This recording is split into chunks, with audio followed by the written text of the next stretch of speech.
a ponderous, smothering, over-pixelated Zeppelin crash of a movie, scored by a choir that sounds like it's being drowned in lava. It seems amazing that something as idiotic as this could now even get beyond the pitching stage. A movie that beats you into submission and makes you wonder if the sun will ever come out again. These are all real reviews of Batman v Superman: Dawn of Justice. Critics slaughtered this movie, and it was all I could do to stand back and watch as the movie I'd been looking forward to for a year and a half got a dismal 27% score on Rotten Tomatoes. I had exited the theater loving the movie. I would have bought a ticket to the next show if I could. But I didn't. I waited for BVS to come out on Blu-ray. Batman v Superman: Dawn of Justice Ultimate Edition. And you thought The Dark Knight Rises had a long title. I'm Gavin. He's Spencer. Say hi, Spencer. Hello, everybody. And we are Fade to Black, or Real World, or Real Rundown, or Feature Creatures.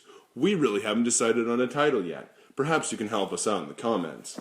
But what we do know is that our mission statement is to talk about movies and TV shows that you should be watching right now.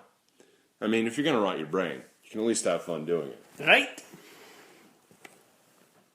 And tomorrow, we will be recording our pilot episode, and Spencer and I will be recording a commentary for the much-maligned film Batman v Superman: Dawn of Justice.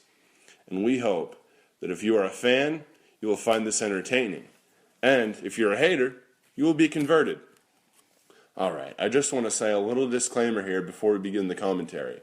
This cut of the movie is rated R, though it's a very tame R, containing 2 F-bombs, 1 use of SOB, 1 use of the S-word, and a few misuses of God and Jesus Christ. People are shown drinking, Bruce Wayne is shown chugging wine and popping pills. As far as things like sex and nudity, the worst of it is we see Ben Affleck's bare bottom. Bat buns, I like to call him, but that's just me.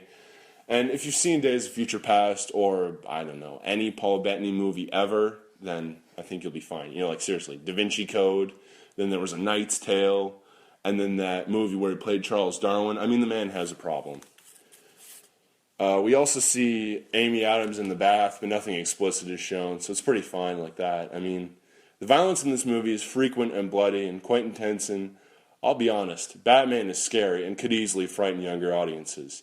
He is truly the Dark Knight in this, breaking limbs and shooting people and blowing them up, etc., which is fun if you're our age, but it could give you nightmares if you're 12. On commonsensemedia.com, it says that the recommended age for this is 13 plus. I don't know, what do you think, Spence? I would almost say 14 or 15. If your year doesn't...